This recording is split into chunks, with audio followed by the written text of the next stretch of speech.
सालों पहले चांद नगर के पास एक जंगल था। वहाँ एक बड़ा सा बरगद का पेड़ था जिस पर एक कौवा और एक कोयल दोनों अपने अपने घोंसले में रहते थे।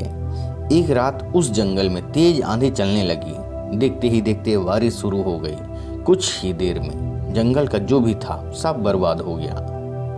अगले दिन कौवे और कोयल को अपनी भूख मिटाने के लिए कुछ भी नहीं मिला। तभी कोयल ने कौवे से कहा, हम इतने प्यार से इस जंगल में रहते हैं, लेकिन अब हमारे पास खाने के लिए कुछ भी नहीं है। तो क्यों ना जब मैं अंडा दूं तो तुम उसे खाकर अपनी भूख मिटाना, और जब तुम अंडे दोगे तो उसे खाकर मैं अपनी भूख मिटा लूंगी। कौवे ने कोयल की बात पर सहमति जताई। संयोग से सबसे पहले कौवे ने अंडा दिया और कोयल ने उसे खाकर अपनी भूख मिटा ली। फिर कोयल ने अंडा दिया। कौवा जैसे ही कोयल का अंडा खाने लगा तो कोयल ने उसे रोक दिया। कोयल ने कहा, तुम्हारी चोंच साफ नहीं है, तुम इसे धो कर आओ फिर अंडा खाना। भागकर कौवा नदी के किनारे गया। उसने नदी से कहा, तुम मुझे पानी दो, मैं अपनी चोंच धोकर कोयल का अंडा खाऊंगा। नदी बोली, ठीक है, पानी के लिए तुम एक बर्तन लेकर आओ। अब कौवा जल्दी से कुम्हार के पास पहुंचा। उसने कुम्हार से कहा, मुझे घड़ा दे दो, उसमें मैं पानी भरकर अपनी चोंच धोऊंगा और फिर कोयल का अंडा खाऊंगा। कुम्हार ने कहा, तुम मुझे मिट्टी ला कर दो, मैं तुम्हें बर्तन बना कर दे देता हूँ। यह सुनते ही कौवा धरती माँ से मिट्टी मांगने लगा।